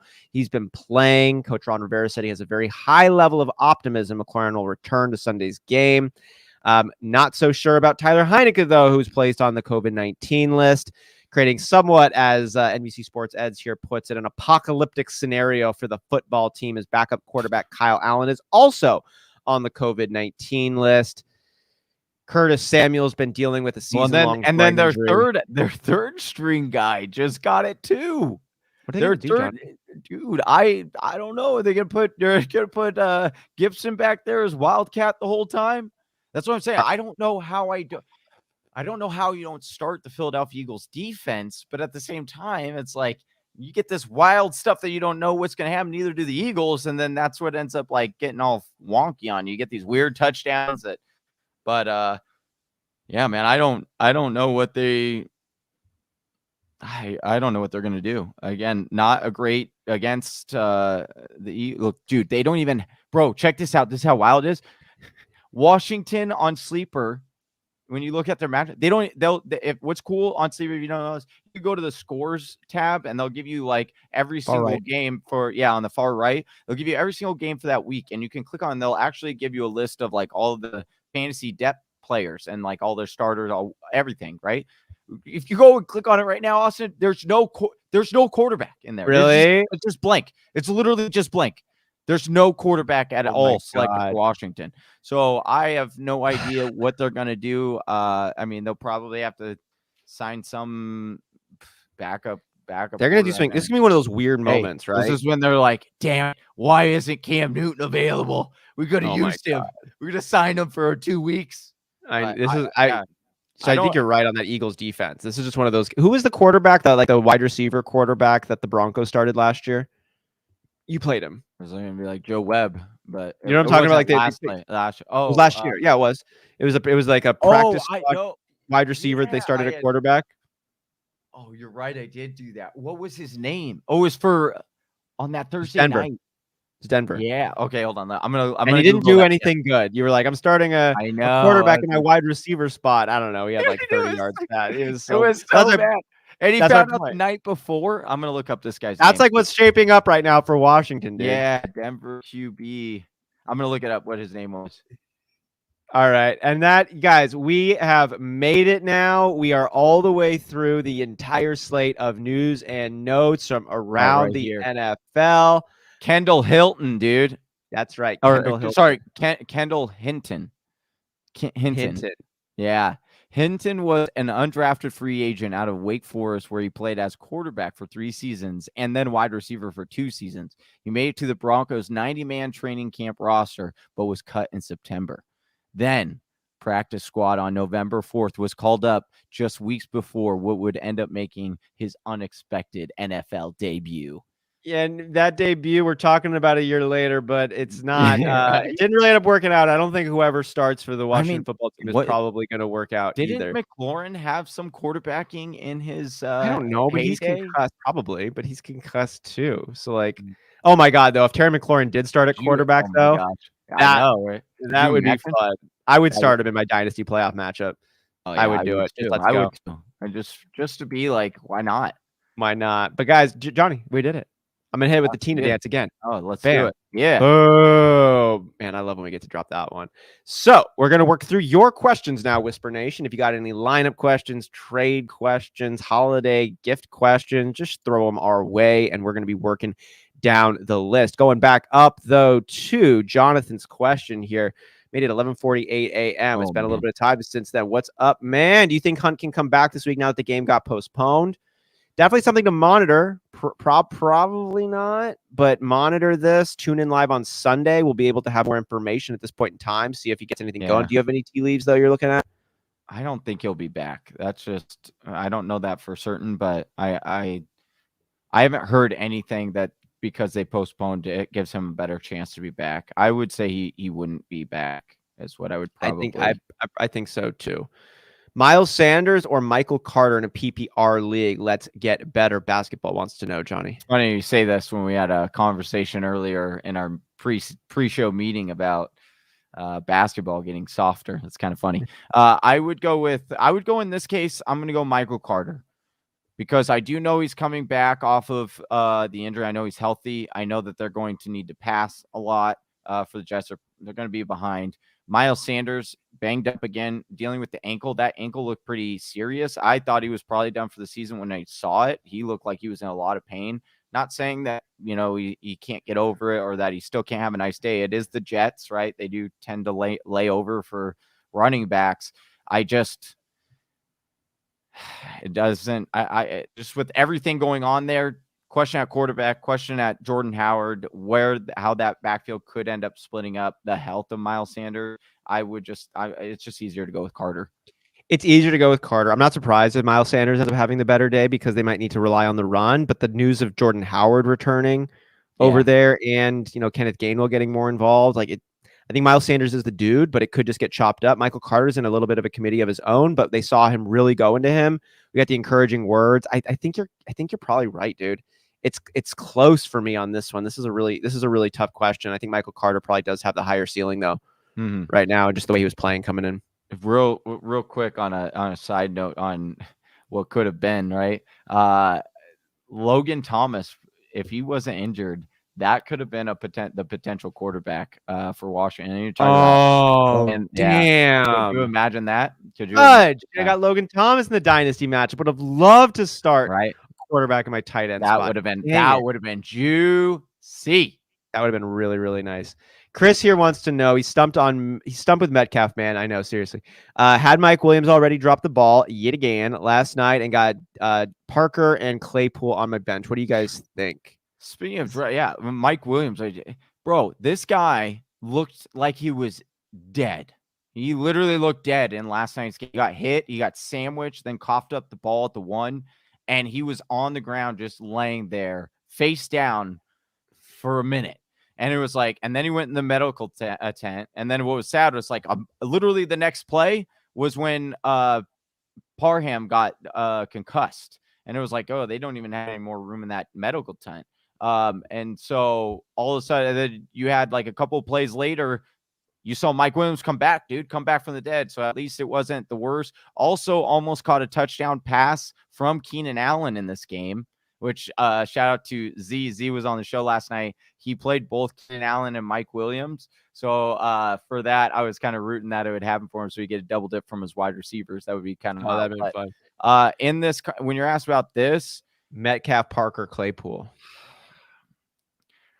Here's the deal. Because of the Waddle news, I would most likely go with Parker here. Because we're in the playoffs, you probably have the best chance of banking on what we know with Parker as having the safest floor. Claypool, now, does Parker have the highest ceiling of these three, in my opinion? No, he doesn't. He probably has the lowest ceiling of all three of these wide receivers that you're asking about. But the problem is Claypool's floor, especially after the incident that he did last week and he got benched already last week.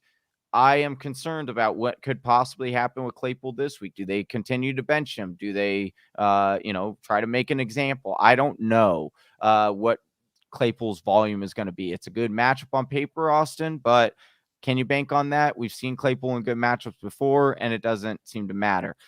So that's why I would go with Devontae Parker on this one out of the three. But what do you think? Would you? I think that's a good call. I think I think that he's got the highest floor. I don't think he's the highest ceiling of any of these guys, but I think that he's. If you said which one do you think scores the most points this week? I'd be like, I think it's actually Parker. But it's like it's not a huge percent on there. You know, I'm going like. I think I'm going Parker, Metcalf, Claypool, just because like the concerns I have with Claypool still kind of stand for Metcalf. Right. As well. And like with the Lockett out, I like the added opportunity that could come for Metcalf. Parker gets that added opportunity bump as well. And he doesn't have any issues right now with his quarterback. It actually looks pretty good. He hasn't gotten like under 45 yards in a game. And like he's been better than I expected Devontae Parker to be. So I like Devontae Parker. And then I think I go Metcalf. And then I go Claypool on this one for me. I'm with you. Oh, yeah, it is tough. Anybody trust anybody there? Ronald, but Gus wants to know. Got AJ Dillon and Ramondre. Hopefully he stays like this at week 16. That wasn't a question, but good comment. Glad to have you in there. Josh Layola needs to start one wide receiver, one running back, and one flex. Got Deontay Johnson. I don't know if that's Jamar Chase or Chase Claypool. Probably Jamar Chase. Javonte Williams, Saquon Barkley, and possibly Swift as he starts. Swift is going to be out. We just got this official news. Yeah. So no Swift. So Barkley, that's an easy call there. So I guess now we got to start two, a wide receiver and a flex. So who are you just not playing between Deontay Johnson, Jamar Chase, Javonte Williams? I guess we could start. There's no way I'm not playing, especially in a PPR. There's no way I'm not playing Deontay. Like Deontay's a lock, especially in PPR. He's Barkley too, kind of, right? Yeah, Barkley to me is got here. I just like the target loads. I mean, like 3 catches, 6 catches, 4 catches, 6 catches. Like 3 catches it seems like it's kind of like his floor, which I appreciate, but it's the Giants and he doesn't look good. Yeah, this one's really tough for me. Simply for the fact, like I want to get both Deontay and Chase in there as my wide receivers, but to me, like Chase is much more of his floor is much shorter than what I think Javonte could be. So I'm struggling with like the combination and how I like. This is just what I'll say. This is how I like to play. If I'm playing my style and how I like to play fantasy football, I'm going Deontay, I'm going Javonte Parker or Javonte Williams and Barkley. Why? Because those three give me the most foundation for my team. I can build off of the rest of my starters, knowing that, hey, these 3 guys are going to at least get me volume and, have solid matchups to where, they're not going to let me down. Chase has the most upside of all these guys. But again, his floor is below all the rest of these guys. And in the fantasy playoffs, again, I want my opponents to make the mistakes. I don't want to make the mistakes. I want to bank on getting safe points in there. And so, and trying to have my opponent try to outscore me or outsmart me. So in that case, what I would do is Deontay, Javonte, and Barkley. But I don't fault you if you wanted to go, Deontay, you wanted because maybe you did. If Joshua played Kelce, I have different, right? I have a different output because if you played against Kelce last night, then in that case, I'm going Deontay, Chase, and probably Barkley over. That was probably where I'd go if I had to chase the upside. Then that's when I would have to get Chase in my lineup because Chase could have a day where it's 150 and 2 touchdowns because he breaks 2 long ones. So I follow all that logic. I'm with you on this. Let's see if we can apply some logic over here to Smokey the cat. Guys, who'd you start for week 16? First playoff game, which maybe a 2-week playoff game. Okay. Yeah, Antonio Brown. Gotcha. Dearness Johnson, Antonio Brown, Amon-Ra St. Brown. I have roster spots for 2, or should I get none? Thanks.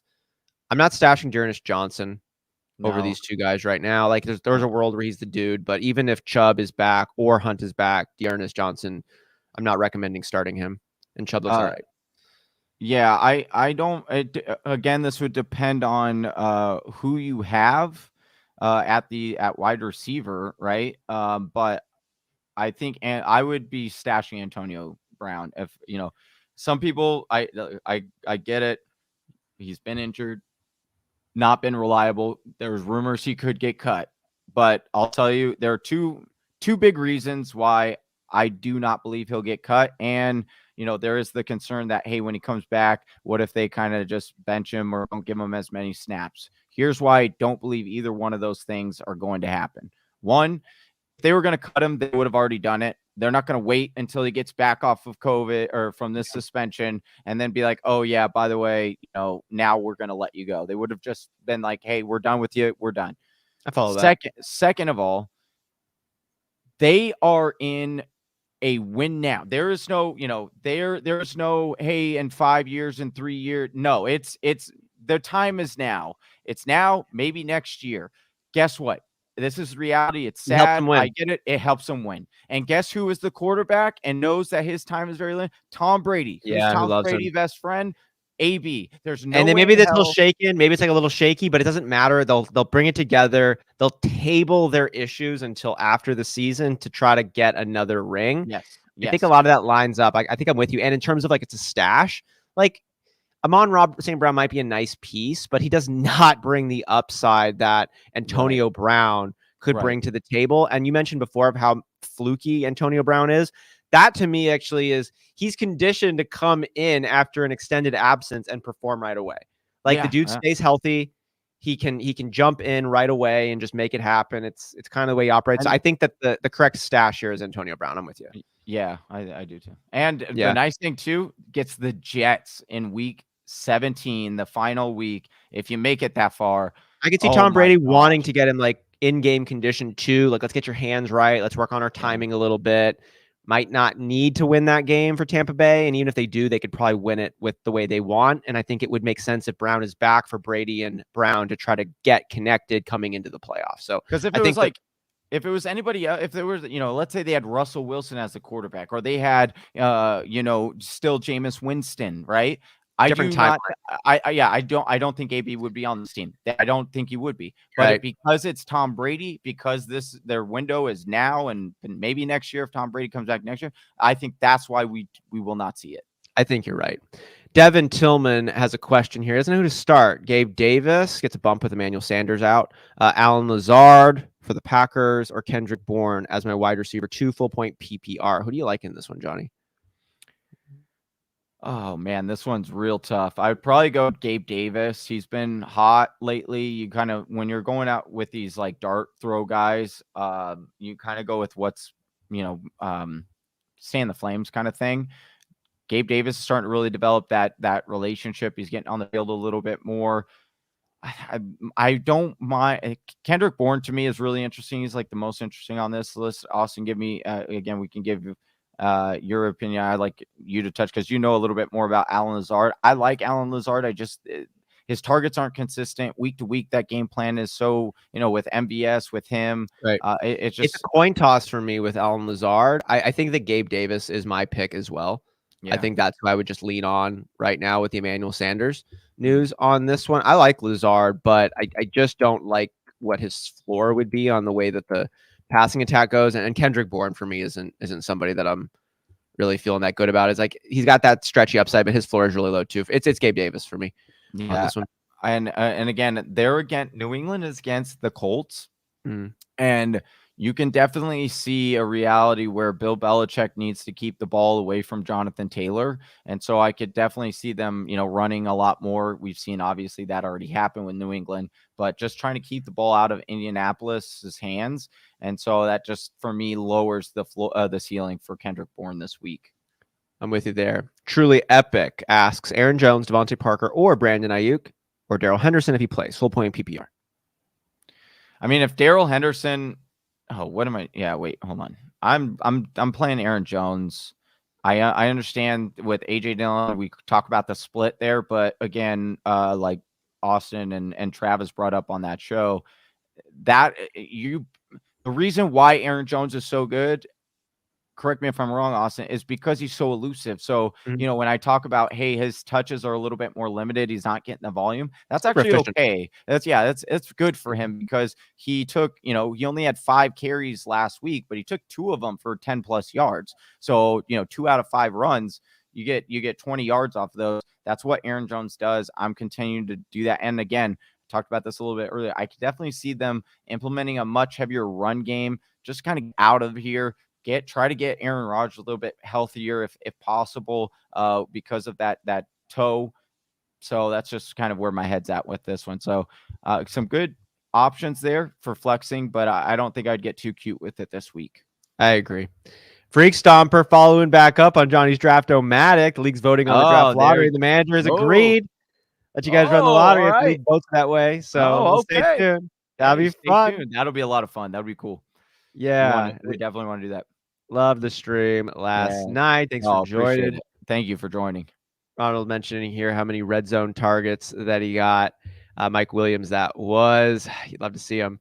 Hoping to get more actual work in his career. We'll see. Devin Tillman, should I start Rashad Penny or Ramondre Stevenson at my flex or play a wide receiver in the list above? That was from. No, I would if. Oh wait, did he just ask about the Aaron? His was the Aaron Jones. No, that was truly epic. He was talking about Allen Lazard, Gabe Davis, Kendrick Bourne. Oh, got it. Yeah, I'm definitely playing Ramondre in this one. I got Damien Harris is out. I like Rashad Penny too. Penny is interesting again, but with Penny, it's the joke. It's like what Penny are you going to get? It's taking him so long to break out. Can you trust in it?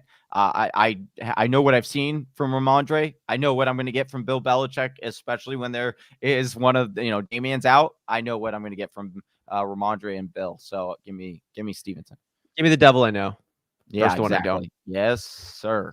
Z with some good information. Randall Smallwood on reserve COVID now, and who knows how many other players are going to land on that COVID list between now and Sunday. But Whisper Nation, you are not alone in making these decisions for your lineup to try to win your fantasy playoffs. We're in the thick of it with you. We are playing this week to week in all of our leagues that we care way more about than we should, than our doctors would recommend after looking at our blood pressure results. But it is what it is. YOLO. Let's get it. We want to get it with you. So go ahead and subscribe to the channel. You're going to get automatically notified when we get our content coming your way. A lot of live streams. The next one here will be coming up on Sunday morning, as mentioned, 8:30 a.m. Pacific time, 11:30 a.m. Eastern.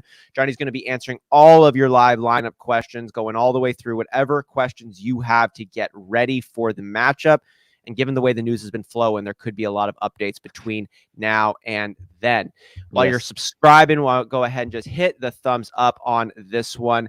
Do us a favor, help grow the channel. We would greatly appreciate that. Some closing comments coming in. Ramondre Stevens can join Kelce on my bye week. Team's playing no one. Sorry to hear about that, man. Hey, you got to buy. So I'm not gonna sit here and be like, oh man, that's right. Like you have a buy. Yeah. It does suck. You're like, oh, why can't I use these points next week? But you have a bye, so I'm not gonna enjoy your life, man. Lime time it for this week. Time, exactly. Devin here. Russ versus the Rams or Taysom Hill versus the Bucks? I'm going Taysom Hill. I am too. Yeah. On this. And then just the last thing before we sign off, Austin, I have to bring up Freak Stomper coming here. Can't wait to see the Jim Tomsula fart meme. So I had to just briefly, I forgot to bring this up when we were talking about the Thursday night game. So when Kelce had fumbled, and I'm going to try to clip this part out because it was pretty funny. But when Travis Kelce fumbled, I was like, oh no, like I can't have this, And then they're showing the replay, and I was like, no, his butt rippled. You see his butt rippling on the, and so it just became this big butt rippling joke. And then, Freak Stomper coming in with the Jim Tomsula fart meme, and so Big Travis was looking. I got to still check it out, but we were like gonna make it a meme and stuff. But yeah, it was a funny moment. Definitely fun. Butt ripple, man. Butt ripple. Butt ripples. Stay. Oh, that's hilarious. Yeah.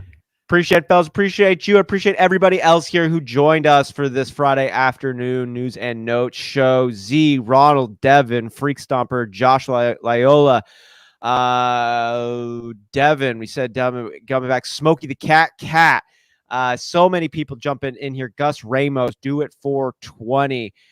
Truly epic earlier in the show. Christian Nova, what's good? Let's get better basketball. Thanks for tuning in.